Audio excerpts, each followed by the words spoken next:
I'm Mika Ferrer-Gotic. This is N1 International News. One of the first international teams ever left in Myanmar after the crackdown is CNN's international correspondent Clarissa Ward with her crew. Clarissa is joining us from London. Clarissa, welcome to N1. Thank you for joining. Thank you so much for having me on. Thank you. Getting into a country like Myanmar is everything but easy. Would you take us through the process of being a journalist and getting into a country and still managing to be there? And give us the latest on the situation in Yangon, Myanmar, since you and the teams, like I said, were the first international crew to fly in since the military takeover on February 1st. So sometimes as journalists, the only way we can get into a country where there's extreme violence on the ground is through the actual regime or perpetrators of that violence. And this was the case with this situation. We went in with permission, with visas that were granted by the military junta that ousted Myanmar's democratically elected government 2 months ago and has subsequently issued a brutal crackdown. More than 700 people killed, among them more than 40 children, nearly 3,000 people arrested. And that meant that our movements were tightly controlled because obviously the military junta did not want us to tell the truth about what was happening in Myanmar. Nonetheless, we were still able to see glimpses of that. We confronted or found when we went to shoot in a market very brave people who came up to us and said, even though they could see that we were surrounded by the military, they said, listen, we live in fear. We're not safe here. We want democracy. So it was an extraordinarily difficult in many ways and challenging visit, but also ultimately a rewarding one as well, because we did feel that we were able to tell those stories, and we were also able to sit down with Myanmar's top military leadership and confront them about the brutality they have been meting out to this pro-democracy protest movement. And Clarissa, what are the toughest moments that you have recorded in Yangon?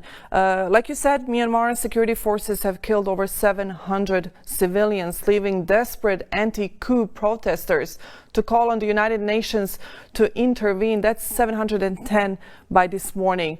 Like I said, what are the biggest struggles for this country, and what are those toughest moments that you have recorded and you've been through during your time in Myanmar?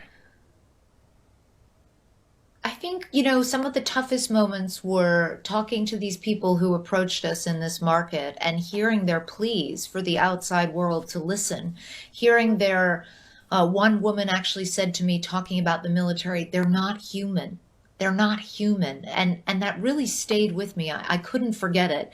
And of course, it's important to say that after talking to us, some of these people were detained. The police actually detained at least 10 people, 5 of whom had spoken to us. Now, we were able to lobby very hard behind the scenes and ensure that they were released, and we continue to be in touch with them. But this is clearly a desperate situation where people are being thrown in jail or detained simply for telling the world that they want a better future, that they want democracy, that they're not willing to accept a return to what one woman called the Dark Ages. And those words of those extraordinarily courageous people have really stayed with me. Clarissa, did you or anyone from your crew ever felt endangered or threatened during that time?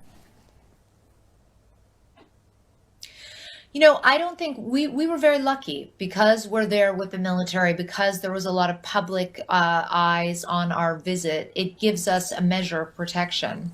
What I felt far more concerned about, and still do feel more concerned about, are the local journalists on the ground and the activists who are risking their lives every day to bring the world pictures, video, editorial information about the brutality that is going on in Myanmar. They don't have the level of protection that we enjoyed. So while we were relatively secure on this trip, even though it was incredibly tense at times, there are many others in Myanmar doing incredibly important work who do not have the luxury of that security at all. Freedom of speech in Myanmar remains an issue as 29 journalists in Myanmar remain in detention, according to the Assistance Association for Political Prisoners monitoring group. Why was and is still important to keep Myanmar in the international news, Clarissa? Because this isn't a situation where an uprising that has some minimal public support has just spontaneously occurred. This was a country that for the last decade had enjoyed a taste of freedom, a taste of democracy, and people loved it.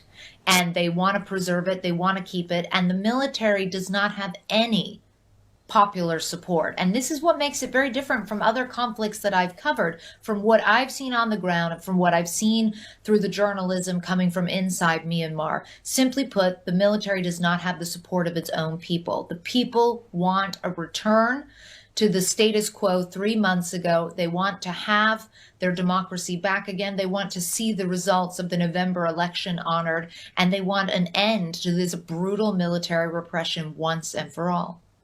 And now is Myanmar in the news, but Myanmar hit headlines 4 years ago in 2017, in December, with the largest ethnic cleansing operation of Rohingya Muslim minority. Those are the UN data. Aung San Suu Kyi found herself being criticized by the international public. Even then, Suu Kyi faced a raft of criminal charges now that could see her barred for life from office. I would like you to have your take on this.